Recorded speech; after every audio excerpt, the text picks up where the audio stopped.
Hello, welcome back to Muddy Paws Crime Live. As you know by now, we are doing these lives for Pet Theft Awareness Week, running from the 14th to 21st of March. Tonight I have with me Karen Crawley, who is the Stolen Dog Chester's owner. So welcome, Karen, and thank you very much for being here. Very brave of you. Thanks, Lisa.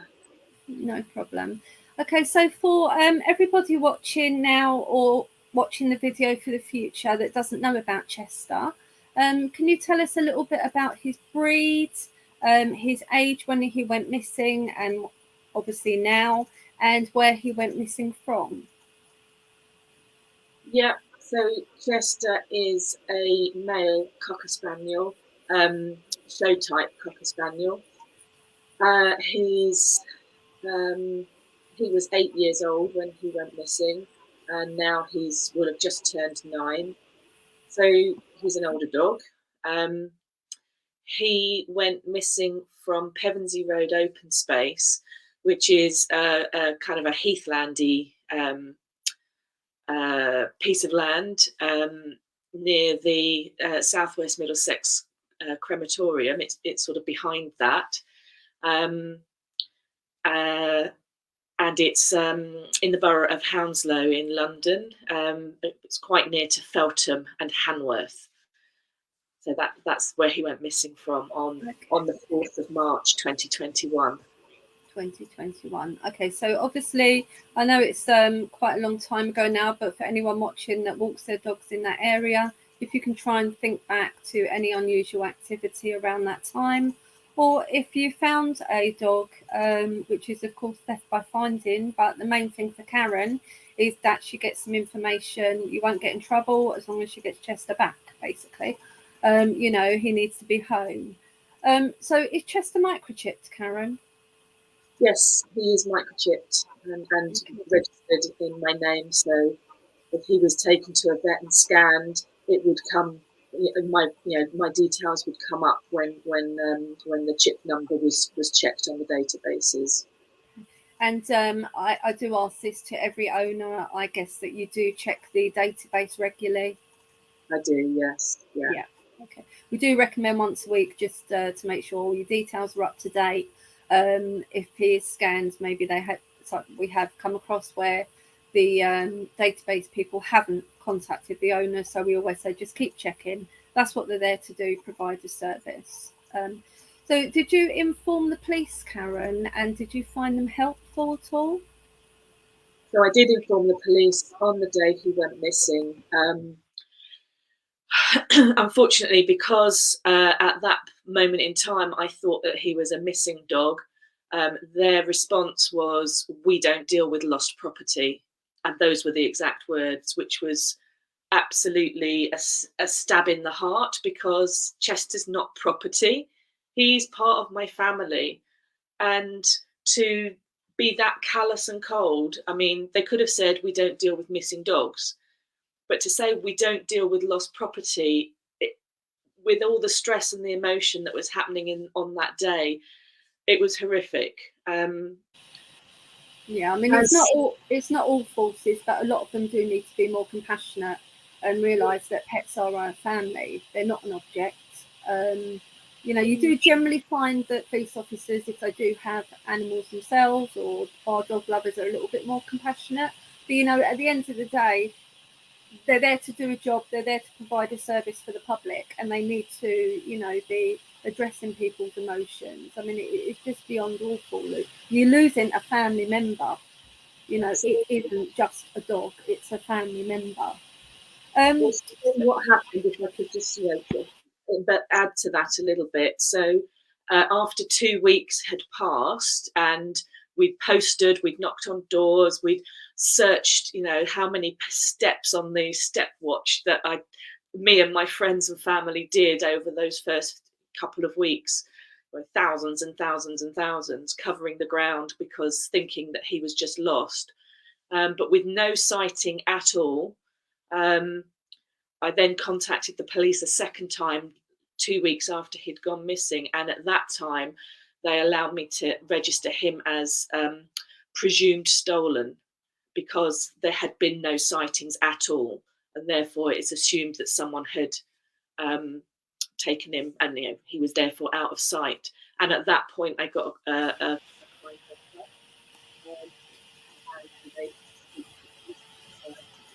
I'm losing your sound a little bit, Karen. Okay. That's fine. You're back. Okay, I'll just lean forward a little. No, it's all right. So I did get a CRN at that point. So did you feel that you were being followed at all, or was there anybody that you thought maybe, like thinking back, a little bit suspicious that was around you? So I hadn't got a sensation of being followed, no. But as I looked back over the days that followed Chester going missing, I realised that as I had been standing where a couple of pathways came together, talking to a dog walker who had 3 or 4 dogs with her, explaining that Chester had gone missing, could she please keep her eyes open. 2 young men walked past with a big sandy coloured dog. I call it a mean looking dog just because it's sort of one of those dogs that just looks a bit big and mean. I mean, he could have been a lovely dog, but he was on a metal choke chain, and I had seen them a couple of times before walking, and I've never seen them since. And the reason that they stuck in my mind when I started sort of thinking back and trying to think it through is because a few minutes after they walked past me, and they walked in the direction where Chester had gone missing from, a few minutes later I heard a shout of "Get it!" and it was a male voice. Now, I don't know if it was those 2 young men, and I don't know what they wanted to get. So it's possible that they were talking about a dog running loose and they wanted to get hold of it. However, yeah, I didn't think anything of it particularly at the time. As I said, I was talking to somebody else in that moment. But I wonder whether that was connected. Yeah, I mean, if anyone, let's say, is watching this in the future, or as you share it around, if you were those 2 guys, or anyone knows 2 guys that were in that area at that time with a dog of that description, please get in touch, just even to throw that one out, that that's not a lead at all. Yes. And if they did see Chester again, it would be great to know if he was with somebody or on his own. Would Chester normally come back like to recall? Yes, yeah, he had a very good recall, generally speaking. So it was very unusual then for him not to come back to your recall. It was, yeah. Okay. And I would like to say that it was a Thursday morning. He went missing somewhere between something like 11 in the morning, as we were finishing up our walk and almost about to leave that area and go home. So it was just on that last little piece. But yeah, Thursday around 11. And did you do that walk every day at that time, or not dead on? I often did that walk, but not every day, and the time did vary. Yeah. So obviously when he went missing, I'm guessing that you registered him straight away on lost dog sites and informed the vet, the dog warden, and obviously the microchip company, which we know you did. Yes, get the number of the local dog warden. Top tip, everybody, if you're a dog owner, have that number on your phone so that you can find it quickly if you need to. It took me quite a while to track it down through the council website. I can imagine. Yeah, it's a good tip. Because you're very emotional and upset at the time, it's hard to do things. So yeah, contacted the dog warden. They hadn't had any immediate reports in, but they got, they took all the information. I phoned the chip company, and I phoned about 12 of the most local vets and sent through a photograph of Chester that same afternoon. I left people searching, and I went home to get that bit done, and then came back out for more searching. Yeah. And on posters that were put up, etc., was your personal phone number put on those? And did you get them horrendous calls? Yes, it never crossed my mind at the time. You know, it's just like, obviously it's the same number as was on Chester's dog collar ID information. So I did put my personal number out there, and I got a number of hoax calls, some of which felt like they were scammer calls saying, "I've got your dog. Oh, great, where are you? I'm in Scotland. You've got to pay to get him back." I mean, like, really? You've taken him all the way to Scotland in 2 days? What, really? So you kind of knew it was just people messing about. These were what sounded like youngish men. So let's say in their 20s or 30s. That was the sound of the voice. Yeah, and was they all withheld numbers, or all withheld numbers? Did you report them to the police? Yes, I did pass the information to the police, and they did nothing. I even recorded the phone calls and gave them the sound recordings of the voices. And they didn't offer to trace the numbers, or? No, they just said, well, in fact, they just didn't respond to the information. So, with all the owners' videos that we've done, I mean, you know, the same pattern comes up quite a lot. So I want to kind of get that together and get that over to the right people, because there's a lot of things that need to be addressed for the future as well. But obviously, you know, we need to, for yourself, concentrate on the here and now. Karen Filch just saying, was there any CCTV in the area at the time? No, because there are no houses in that vicinity. The exits from that area are onto a road which, as I said, has the crematorium on it. But it also has a sort of on the other side of the road, a parkland rather than houses. So there was no CCTV. But just to go back to the phone calls, I do also want to share that I had a number of very upsetting calls from school children, and just being horrified that young people would, you know, think that that was a fun thing to do. So there were some girls who called initially, and they were saying, "Oh, we think we've just seen your dog," and, "Oh, okay, where's that?" And they said Bushy Park, which isn't a million miles from me, but it was pretty unlikely that Chester had made his way there. But, you know, you follow up everything. And I said, "Well, whereabouts? That's a very big place." And they said, "Oh, well, he's dancing in the fountain. Ha, ha, ha, ha." So that was that lot. And then there were some young men who called and said, "Oh, we found your dog." And, "Oh, wow, brilliant. Where are you?" "We've stabbed it in the heart 12 times and it's dead. Ha, ha, ha." And I'm saying these very sort of plainly, but if you can imagine the initial hope. It makes me cringe, you know, just the thought of hearing that when you're grieving. They found your dog. That moment of leaping, and then the horror of what they actually say, and that they're thinking it's a joke and it's funny. Just that was just truly destroying your faith in humanity. And thank goodness there are so many other good people out there who have been very supportive, because without that, I don't think I would be sitting here today able to have this conversation at all. Yeah. Tina Towers in the comments has put, have you shared Chester's posters to various vets spread throughout the country rather than just in the area? To vets, did you say? Vets, yes, vets. Yes, in fact, I purchased a list of vet contact details from a marketing organisation, and I emailed about 2,000 vet practices throughout the entire UK, including Northern Ireland, so England, Scotland, Wales, and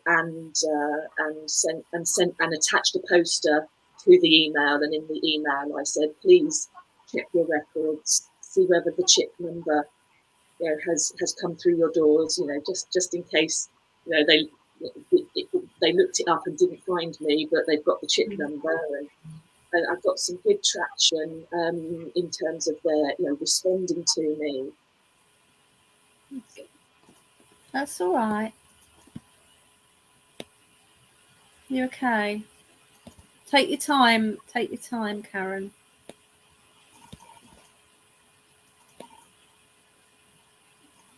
Yeah, I mean, they were really incredibly helpful. The vet practices, they shared it. Sometimes they're in a local group, and so they shared it amongst their local group, not just within their own particular building. And they printed the poster, put it up on their waiting room, so that their clients could see it. So I had, some very good and kind support from the veterinary profession. Yeah. Must also say to everybody watching and anyone watching in the future, and it's really important if you can try and share this video nationwide. Chester is also a therapy dog. Chester has to go home. It's for many reasons. So please share this nationwide and let's get Chester home. So going on to, I know and I can imagine, but the impact that the theft has had on you, Karen. Yeah, this is going to be a hard one to express, because the impact, it's just colossal. So first of all, obviously he's no longer here. So every day you wake up and the little patter of footsteps is not there. The wet nose, touching your hand, wanting his breakfast, wanting to go for a walk. That's not there every day, and so that the hole that leaves is huge. You mentioned that he's a therapy dog. This is in the sense of I'm a type 1 diabetic and have been for 40 years. And there are periods of time where, for various reasons, my ability to control what my blood sugars are doing goes a bit crazy, no matter how hard I try.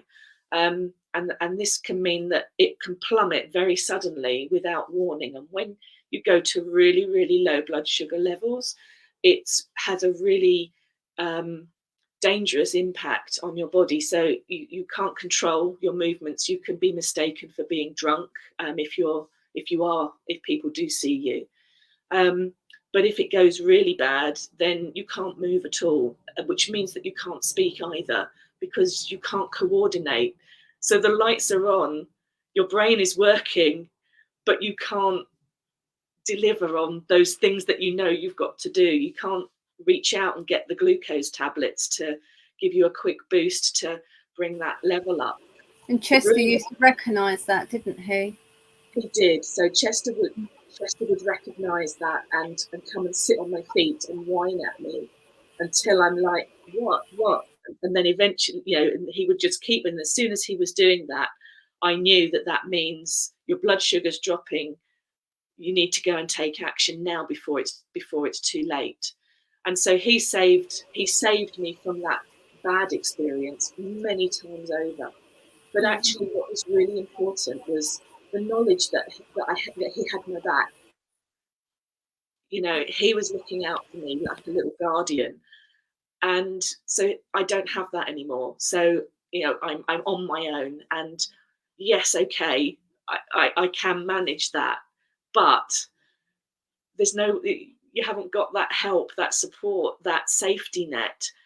And I have had a number of devastating hypos over this last year because the stress and the emotional distress of the experience has an effect. Stress has an effect on diabetic control, and so therefore it has been much harder to manage.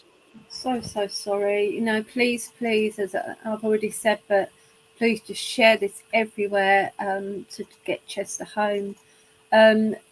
We're going to show, I was going to ask about distinctive markings, but we're actually going to show a video that we did for the anniversary for Chester at Muddy Paws Crime, which does touch upon his distinctive markings. just before I put that on, because I know these videos can be quite emotional, so sometimes it's quite hard to talk after. So what would your message be to whoever has Chester now, whether he was taken as theft by finding or he was in fact stolen? Or if someone has bought him in all good faith and doesn't know Yeah, that, or Chester's gone online and been bought. Please remember, you won't get in trouble. Take him to a vet, take him to a rescue, let him be scanned, let him go home. yeah, I would say, please understand, you can't build your happiness on someone else's devastation. Once you know that he's a stolen dog and he has a loving home and someone who needs him, just at the very least, let us know that he's safe and well and loved. And if you have any heart at all, if you've got him, please give him back. I'll help you find another dog to make your life magical with a dog, but let me have mine back, please. He's unique. And yeah, I would just please ask you to think about me, the other person. I'm real. I'm suffering every day without not knowing what's happened to my absolutely beloved friend and guardian. Yeah. You know, someone knows where Chester is, a friend, a neighbour, family member. If you didn't want to speak up at the time, please speak up now. If you can get in touch with what I'll show you in a minute, Chester's Facebook page, or you can message Muddy Paws Crime and we'll pass everything on to Karen. Are you all right for me to play the video now, Karen? Lisa, there is just one other thing I'd like to say, if I might. Yeah. We're going to be back after the video anyway, but please, your time, your voice, whatever you need to speak about, please do. Thank you. So it's just on the impact piece, because what I didn't yet say is the other thing that's really hard is the guilt and the self-judgment and recrimination of, why didn't I have him on a lead at that moment? Why did I not find him? Why did I, go down that path first and not that path when I was searching for him in the immediate moment that it happened? And just absolutely beating myself up for not finding him, and for him going missing in the first place. Yeah, Now I know logically that is silly, and that I shouldn't think that way, but nevertheless, these are the thoughts that haunt me over and over again, and this is part of the impact of not knowing where he is and what happened. Yeah. So yeah, that has a real effect as well. Yeah, we had Wendy Andrew on last night from the Pet Bereavement Counselling Service in Scotland, and it'd be a good video for you to watch and maybe get her book or get in touch with her. That's part of you grieving. The guilt is part of you grieving, and please don't be guilty for someone else's crime. You did everything possible, and you are doing everything possible for Chester. You're not responsible for these evil, that I would swear if I could on here. But please bring Chester home. So I'm going to show you now Chester's Facebook page, and also a video that Muddy Paws Crime put together for Chester. I would say have your tissues ready, because I know I have. You're okay, Karen? Yeah, for me to press play. Yeah. Okay. Yeah. Right, let's hope this share works. Bear with me.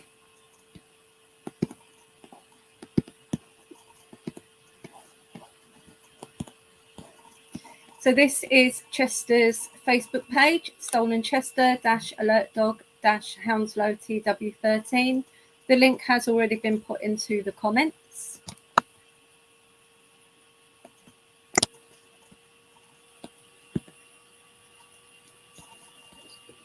And I'm just going to play you the video now. Just take it back to the beginning.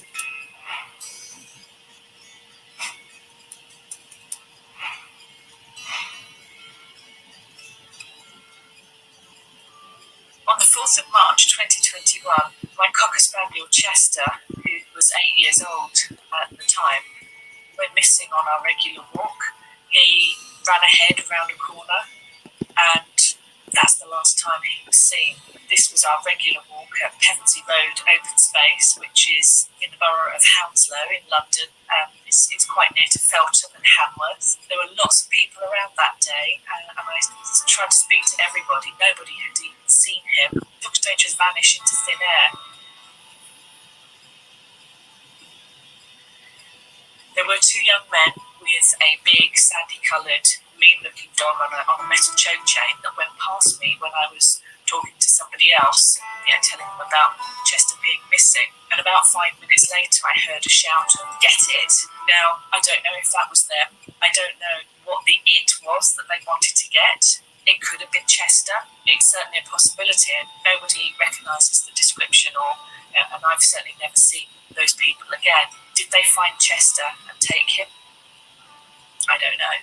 Did somebody else come across him and think, "Oh, what a lovely dog, I'll give it a home"? I don't understand when that happens, how people think that that's okay. Chester is a black, white, and tan Cocker Spaniel. He's nearly 9 years old now. You can tell he's an older dog because his ears have gone grey. They kind of match my hair now. So he's got grey ears rather than black. He's got a big badger stripe that runs from his nose up over his head. And in the centre of that stripe, there are 3 little black marks, vertical, going up. He also has a shape that's like Mickey Mouse's head and ears on his left-hand side in black. Mainly is a white body, but with this big black patch. There's another patch on his right side. And he's also got enormous tan eyebrows. So he's incredibly distinctive.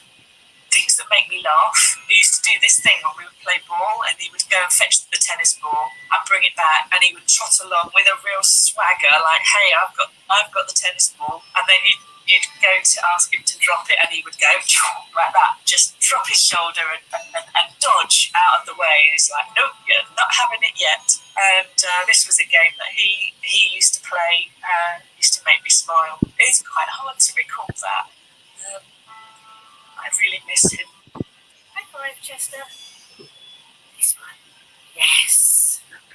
I want to tell you about the impact that losing Chester has had on my life. Whilst Chester was my close companion and best friend, he was also a medical support dog. He detects when my blood sugar suddenly drops, which causes real physical coordination problems for me. I've been a diabetic for over 40 years. There are periods of time when it's really hard to control the fluctuations of blood sugar.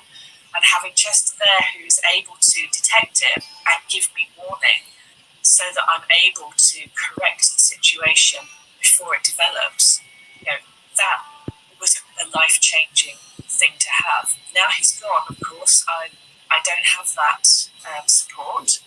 And I've had a number of devastating hypos where I can't move, can't coordinate, can't speak. That's really, really scary. So Chester has a job as well as being a loved pet and a best friend.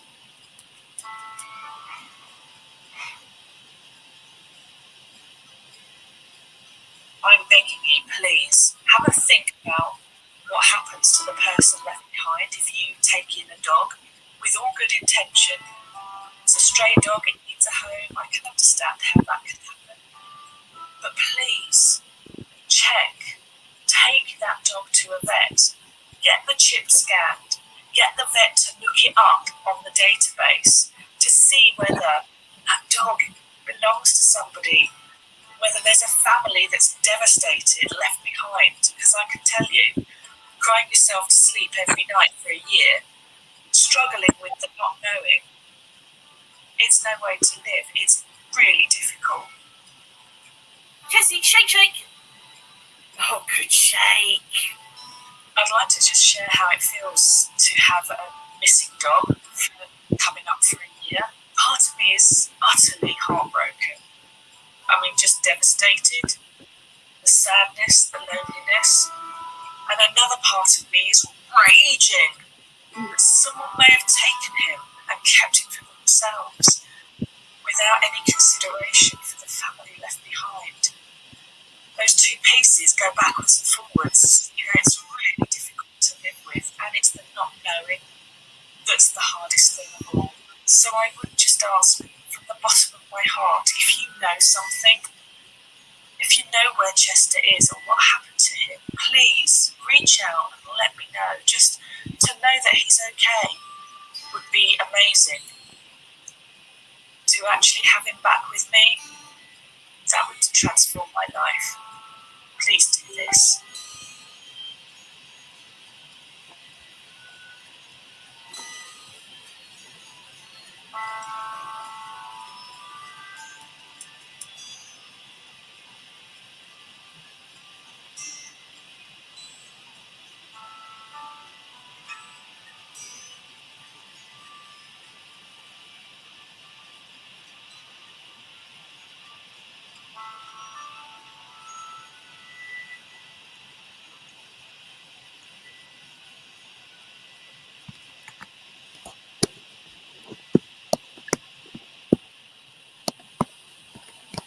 Oh, you're right, Karen. Yeah. Okay. Well, you can see from the video, you know, we need to do all we can for Karen and get Chester home. We'll leave the live there. There's lots of comments in there for you, Karen, to have a look at when you get a moment. Thank you everybody for viewing, and thank you to everybody who will do shares and will watch in the future. We at Muddy Paws Crime will support Karen all we can, as well as other people I know are in different groups also. And we will do what we can to try and get Chester home. So please, please, please help us to help get Chester home and all the other dogs. Thank you. I'll be back, of course, tomorrow, 5, 6, 7 and 8 o'clock. Thank you. Bye. Thank you so much, Karen. Thank you.